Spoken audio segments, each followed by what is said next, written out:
बिस्मिल्लाहिर्रहमानिर्रहीम। दुरूद पाक की बरक़ात। हज़रत मोहम्मद सल्लल्लाहु अलैहि वसल्लम पर दुरूद पाक पढ़ने वाले पर अल्लाह दुरूद पाक भेजता है।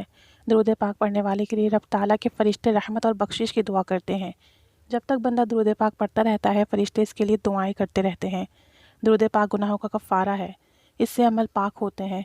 दुरूद पाक ख़ुद अपने पढ़ने वाले के लिए अल्लाह पाक से इस्तग़फ़ार करता है, इससे दर्जात बुलंद होते हैं। इसके पढ़ने वाले के लिए एक क़िरात सवाब लिखा जाता है जो कि ओहद पहाड़ जितना होता है। इसके पढ़ने वाले को पैमाने भर भर कर सवाब मिलता है। जो शख्स दुरूद पाक को वजीफ़ा बना ले, उसके सारे के सारे काम अल्लाह पाक ख़ुद अपने ज़िम्मे ले लेता है। इसके पढ़ने का सवाब ग़ुलाम आज़ाद करने से भी अफजल है। शफ़ीउल मुज़निबीन सल्लल्लाहु अलैहि वसल्लम दुरूद पाक पढ़ने वाले के ईमान की गवाही देंगे। दुरूद पाक पढ़ने वाले की शफ़ाअत वाजिब हो जाती है। अल्लाह पाक की रहमत और रिज़ा लिख दी जाती है। अल्लाह पाक के ग़ज़ब से अमान मिल जाती है। अल्लाह पाक के ग़ज़ब से अमान लिख दिया जाता है। इसकी पेशानी पर लिख दिया जाता है कि निफ़ाक़ से बरी है।